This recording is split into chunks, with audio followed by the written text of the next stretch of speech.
अहमद साहब का सवाल है कि इनको काला मोतिया है, 3 दवाइयाँ डाल रहे हैं, अभी प्रेशर तो शायद कंट्रोल है उनके साथ, लेकिन अब दवाइयाँ एलर्जी कर रही हैं, आँख सुर्ख है, इरिटेशन होती है और दर्द और तकलीफ़ शुरू हो जाती है। जैसे दवाई डालते हैं तकलीफ़ शुरू हो जाती है। ज़ाहिर दवाइयों की सेंसिटिविटी डेवलप हो जाती है बाज़ बात, और दवाई डालने से काफ़ी वो तकलीफ़ और इरिटेशन और सुर्खी शुरू हो जाती है, तो बाज़ औक़ात दवाई डालना यानी मरीज़ के लिए नामुमकिन हो जाता है। तो बेहतर तो यही है कि आप फौरी अपना ऑपरेशन कराएं काला मोतिया का। पहले भी आप इतनी देर कर रहे हैं कि मुझे वजह का नहीं पता कि भी क्या वजह थी या क्यों आपने नहीं कराया, तो इनका काला मोतिया का ऑपरेशन कराएं और इन दवाइयों से छुटकारा हासिल करें, और काला मोतिया का ऑपरेशन कामयाब है। एक और मसला होता है कि ये स्टडीज़ में भी आया है कि जो लोग ये दवाइयाँ डालते रहते हैं उनके, जैसे आप बता रहे हैं कि आँख सुर्ख हो जाती है, इरिटेशन हो जाती है, तो कंजक्टिवा जो ऊपर वाली झिल्ली है उसकी सकारिंग हो जाती है। तो जब हम काला मोतिया का ऑपरेशन करते हैं तो इस तरह के जो लंबे अरसे से दवाएँ डालने वाले लोग हैं उनमें नाकामी का चांस बढ़ जाता है।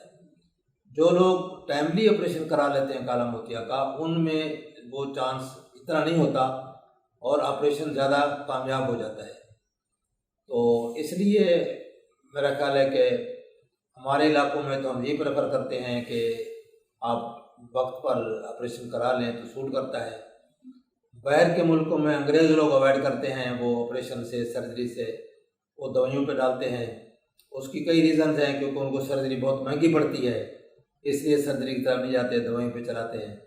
लेकिन हमारे लिए प्रेफरेबल ये है कि दवाइयों की तरह लंबा अरसा चलाने की बजाय हम अगर उनको बर वक्त ऑपरेशन कर देते हैं तो ये ऑपरेशन कामयाब भी है और सूटेबल भी है। तो यही आपके लिए रिक्वेस्ट और गुजारिश है कि अभी आप मज़ीद दवाइयों का सहारा न लें। अब तो आप तंग भी आ गए हैं दवाइयों से, और ज़ाहिर है कि आप एक वक्त आएगा कि आप डाल नहीं सकेंगे, फिर उसकी बजाय कि प्रेशर ज़्यादा हो और आँखें डैमेज हों, नज़र डैमेज हो, तो बेहतर है कि आप इसका ऑपरेशन कराएं। एक आँख का पहले होगा ज़ाहिर है, एक आँख बाद में होगा। इसका 1 बाय 1 ऑपरेट कराएं ग्लाकोमा को, और दवाइयों से भी निजात हासिल करें और अपनी नज़र को भी महफूज करें। तो नाज़रीन, आपको ये इंफॉर्मेशन देते हैं। ये इंफॉर्मेशन चूँकि आँखों के बारे में आप समझते हैं मुफीद भी होती है, तो आपसे गुजारिश है कि लोगों से भी शेयर करें ताकि इस कार खैर में आपका भी हिस्सा हो। जितने ज़्यादा लोग इससे इस्तेफादा करेंगे उसमें एक तो उनकी बिनाई की हिफाजत हो जाएगी, नज़र बचेगी, और ज़ाहिर है कि आपको भी उसका अजर मिलेगा। तो इसके अलावा मेरा व्हाट्सअप नंबर है 032467444024। इस नंबर पर रब्ता करके आप आँखों की बीमारियों के बारे में इंफॉर्मेशन जो भी लेना चाहें ले सकते हैं। अस्सलाम वालेकुम व रहमतुल्लाह।